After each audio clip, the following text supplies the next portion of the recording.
G'day champions, got a few different ones today for the Dry July non-alcoholic beverage review. The link's down below.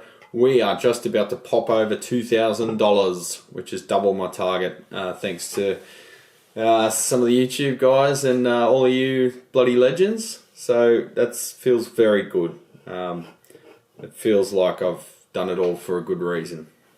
So today we're doing some uniquely Australian drinks. We've got Sobar. Let's see what they did there. That is Badagali, which is Gumaroy for bitter water, I believe. So the Gamelray, there's a few different ways to spell and pronounce it. That's one of the largest indigenous nations in this land, and the Gumaroy people occupy that. So this is an interesting story. An Aboriginal owned non-alcoholic craft beer, launched on the Gold Coast. Sobar is the brainchild of Clinton Schultz, a health and organisational psychologist who went sober nearly 4 years ago after his son urged him to stop drinking silly drink. He says, I was also doing a lot of work in drug and alcohol rehab for men transitioning from jail to parole. I found it hypocritical to be telling them to stay off the booze, but then going home to have a drink. So yeah, it's interesting. I'll put the link to the article down below. So let's give this one a try first. It's carbonated. It's got plum and Davidson plum, sorghum, hops, cloudy apple juice, and yeast. Oh, and water. It's got a slight cloudiness to the colour. A little slightly pink hue. Mildly carbonated. It smells very beery on the nose. Slightly, I think it's going to be pretty tart. What's it say on the front? Piquant, vibrant tart. That's what I called her.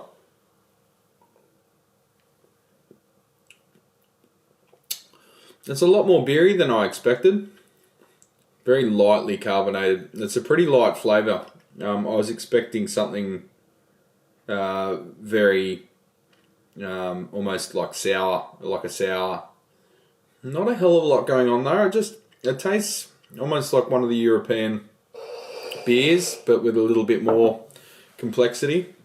Not bad. Not very. It's not knocking my socks off though. So I'm probably only going to give it, say, I don't know, 6.5, 6. It's a cool concept, but I like to see it doing a bit more on the palate.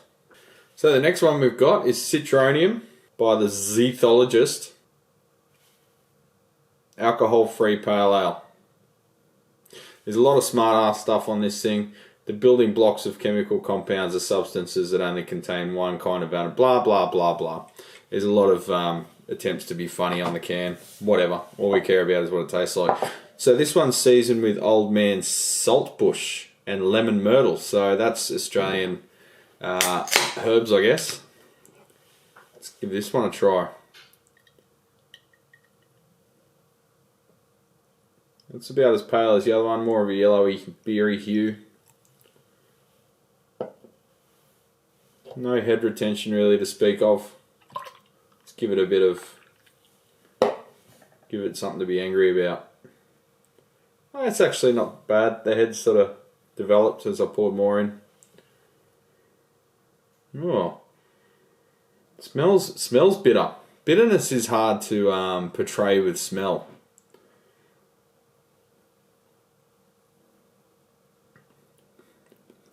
Oh, that's different. That's different and good. So it's got really active in the back of your tongue there. That's probably that Old Man Saltbush. It is slightly salty, but in a good way, in a refreshing way. It's not bad. I'll probably give that a 7 out of 10, I reckon. So there's two kind of uniquely Australian, kind of strange drinks. Both pretty beery at the end of the day. I was hoping for something a bit more slap in the face, but you know. Can't have it all, mate. We only got 1 week left. So I'm going to play catch up and try and do, say, 3 next time.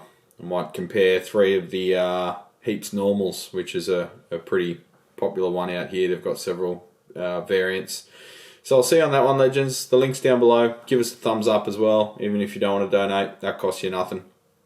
And take it squeezy, y'all.